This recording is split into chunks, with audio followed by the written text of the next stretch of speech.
Unnamed Lance is the opening track of the album, and it was also one of the last pieces that we recorded over this 4 years of sessions together. The piece sums it all up to me. It's, in my view, the perfect combination of both stick and guitar playing. The piece actually started with some ideas of Bert's. He had some different arpeggio patterns. He was playing a sequence of them actually, and it lived with a strange working title for a while that I just called it Bert Arps on the recordings. But once I got up to Portland and was working on the mixes and the sequence of all the songs, we realized it would be a great piece to open the album. And while I was up there working with Howard in Portland, he loaned me a book of some Walt Whitman poems, and I guess thought something might be inspired by that, and sure enough it was, because I found a poem that is called Unnamed Lands, and even though it doesn't directly relate to what our characters are going through, it's an amazing description of the idea that before our society kind of came into being on these lands, there was already a society in place of Native Americans. We really found a great sound together. Tom's playing is really spectacular on this piece. I don't think I've ever heard anyone play the Chapman stick as expressive as here. The piece also sort of pushed me to play the stick in some ways I've never done before. A lot of things stick players at least would find interesting, of kind of playing a bass note in the left hand, which is normal, but playing a chord on the right hand and other chords or even harmonics above it in the right hand. Just some things I'd actually never done before, but seemed to somehow add almost like a vocal expressive quality to the melodies. Don't Look Back is actually an older piece of mine that had been named and put together, I think, a couple years before we started this project even. And funny enough, I have a memory of playing it live for the first time solo, actually at a California Guitar Trio show we were doing together, I think. But a very rhythmic piece of mine, and Bert, to his credit, did a great job of coming up with some parts that complement it, and it's one of the things I really like about playing with him, is he doesn't approach the guitar like most guitarists do, where they're either playing chords or they're playing a melody, and that's sort of their vocabulary. He manages to listen to the strange things I'm doing on the stick and find parts that complement them, almost the way a classical orchestrator might. And when we started to put pieces together as the concept, as a storyline, it made a lot of sense that this piece would be early on the album, and the title, Don't Look Back, seemed to just fit right into the flow of the album, with the idea that you're starting this long 6-month journey across the continent and, keep moving forward. Don't look back at what you've already done and concentrate on today and what's ahead.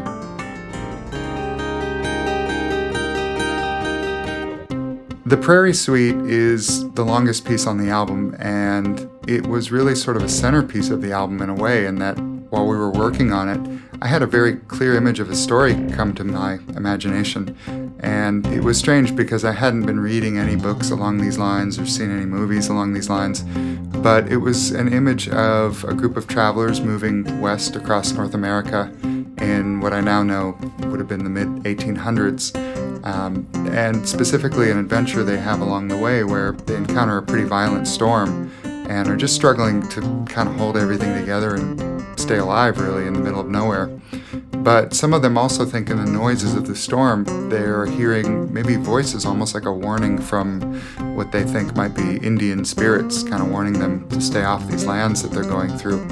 But the closing section of the piece, which is kind of the mellower, very synth-oriented part of the piece from my perspective, I had another image of the storm clouds kind of moved off into the distance, and you're out in the desert at night, and the stars are overhead, and you maybe have a couple campfires going, and they're gathered around trying to dry out and warm themselves. And I had some very funny instructions to Bert on this one, where I said, don't play a melody, don't play chords, don't do what you normally do of coming up with a really nice part to this. I said, imagine you're out in the desert at night, and you've had this horrible experience during the day, and you're just sort of recovering and resting from it, and you're just kind of playing a couple notes, and you're not a good guitar player. That was kind of my instruction to him, which cracked him up. I kept kind of calling down to him from the control room saying, you're playing too nicely, just play some wrong notes, even play like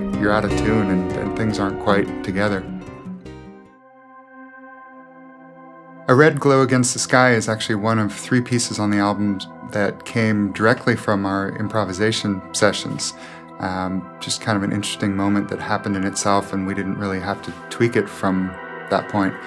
But it's based around kind of a strange synth chord that happened on the stick for me, where I was holding down a sustain pedal so that every note I played on the stick was just ringing indefinitely. And I think I played a couple wrong notes I didn't mean to, but then I listened to it while we were playing and thought, wow, that's really dissonant and really strange, but it's kind of neat in an eerie sense. And I just let it go, and then we continued to kind of play other things on top of it. And so you hear that synth chord kind of come back at 3 different points in the album, and I sort of used it in the story to be a motif, kind of a fire or smoke motif in the album. So you'll see every time it comes in on the album, the title and the story has something to do with fire or smoke.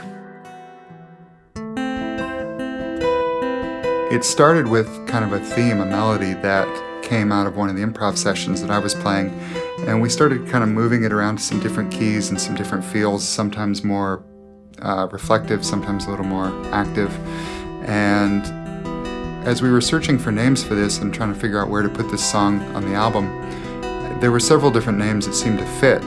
Bert kind of had this concept of the parting, as if people were kind of saying goodbye, and I had this image that they were maybe just sort of leaving the last glimpses of the world that they knew, and I was coming up with some alternate titles like Beyond the 1,000-Mile Wire, the idea that they were leaving where the telegraph reached, or Beyond the Iron Horse, leaving where the train reached.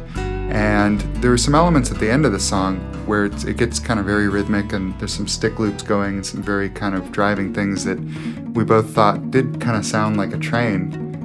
But ultimately we settled on the name Where the Trail Divides because it just seemed to fit in the storyline better. And the concept here is that the party has had some disagreement, and maybe they're splitting into 2 groups. Maybe it's 2 different leaders kind of butting heads, or just simply disagreements on the best route to take.